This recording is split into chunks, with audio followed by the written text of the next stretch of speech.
Let's talk about one of the biggest shifts happening in the world of technology. For decades, companies had these big, expensive server closets. Rooms full of blinking lights. But now, they're moving everything into the cloud. So why is this happening?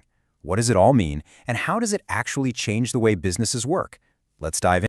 So first things first, why the big move? We're living in this totally global 24/7 world. So why are the old ways of doing things, what we call legacy systems, suddenly not cutting it anymore? Why are they buckling under the pressure of modern business?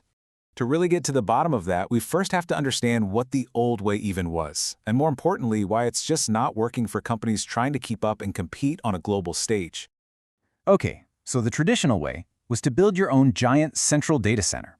But you run into problems almost immediately. Think about it. Your customers are all over the world. But if your servers are stuck in, say, Virginia, that's going to be slow for someone in Japan.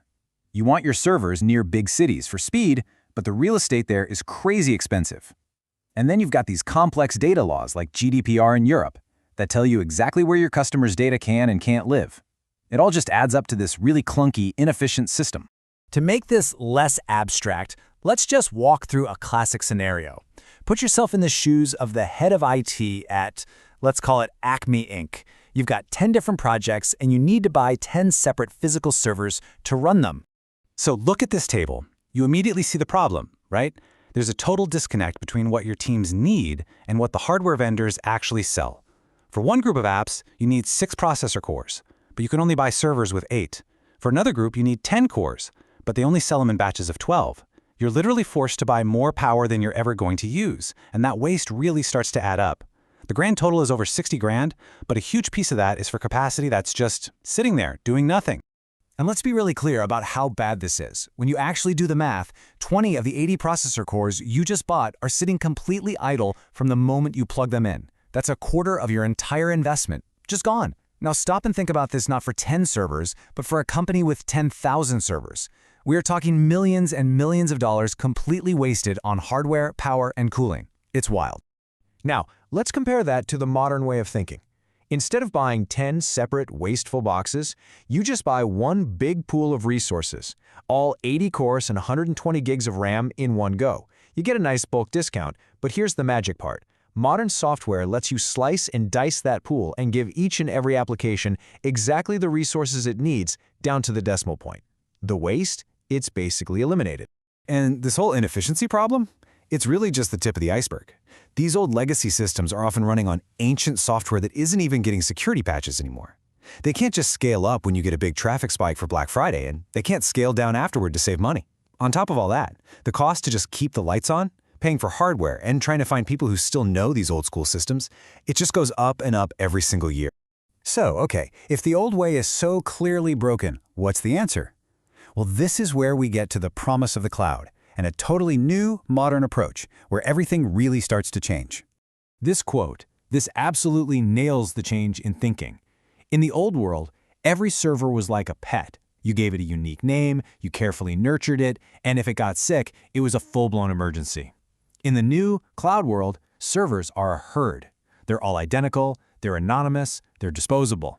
If one of them has a problem, you don't waste time trying to fix it. You just get rid of it, and an automated system instantly spins up a new, healthy replacement. And it's this herd mentality that unlocks these incredible benefits. Agility means your developers can get the computing power they need in minutes with a credit card, not by waiting 3 months for a server to be delivered. Scalability means your website can handle going viral without crashing. Resilience means you can literally survive an entire data center going down without your customers even noticing. And security? You're now being protected by the world-class, 1,000-person security teams at places like Google, Amazon, or Microsoft. So how did we even get here? This didn't just happen overnight. To really understand the cloud, you've got to look at the key steps in technology that made it all possible. It's been a really fascinating evolution. The journey really kicks off with something called virtual machines, or VMs. That was the first huge breakthrough, letting one single, powerful physical server pretend to be many smaller, separate servers. Then came containers, which cranked the efficiency up to a whole new level. And now, we're at serverless, a point where you really don't have to think about servers at all. Let's break these down real quick. So the big difference between VMs and containers all boils down to efficiency. A virtual machine has to boot up an entire, full copy of an operating system, like Windows or Linux, which is pretty slow and heavy. A container, on the other hand, is way smarter. All the containers on a machine share the host's operating system. This makes them incredibly lightweight and ridiculously fast. We're talking seconds to start instead of minutes. And the payoff? You can cram way more applications onto the same piece of hardware, which saves a ton of money. And serverless, well, serverless takes this idea and just runs with it. It's the next logical step. The developer doesn't even think about containers or VMs. They just write a little piece of code, like a function that resizes a photo whenever a user uploads it. They hand that code over to the cloud provider, and that's it. The provider handles everything else, running the code, scaling it up if 1 million people upload photos at the same time, and get this, only charging you for the fraction of a second that your code was actually running. Okay, so you've got this amazing new toolkit: VMs, containers, serverless. So how do businesses actually start using all this stuff? Well, it's not about just picking one. It's about building the right strategy for you. First up is what's called a hybrid cloud. This is usually the path for bigger, older companies that have already spent a fortune on their own data centers. Or maybe they have really strict rules about keeping certain data in-house, so they use the public cloud for new projects, but they keep a secure connection back to their own private servers. It's the best of both worlds. Then you've got multi-cloud. This is a strategy where a company makes a conscious decision to use services from more than one public cloud provider. Maybe they use Google Cloud for its amazing AI and data tools, but they use Amazon Web Services for its e-commerce platform.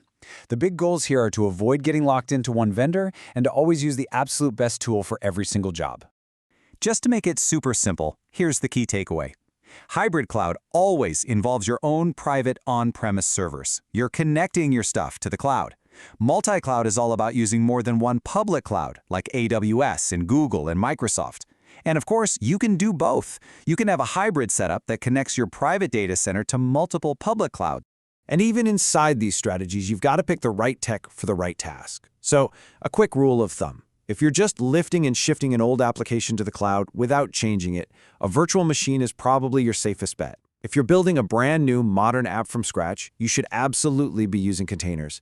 And for all those little tasks that only run once in a while, like processing data or powering an API, serverless is just incredibly cheap and efficient. So as you can see, modernizing your IT isn't about finding one single silver bullet. It's about understanding this whole new world of tools, from hybrid strategies to serverless code, and composing them like a symphony in just the right way. The real question for every business out there isn't if they should modernize, but what unique combination of these services will they build to solve their own challenges and leapfrog the competition.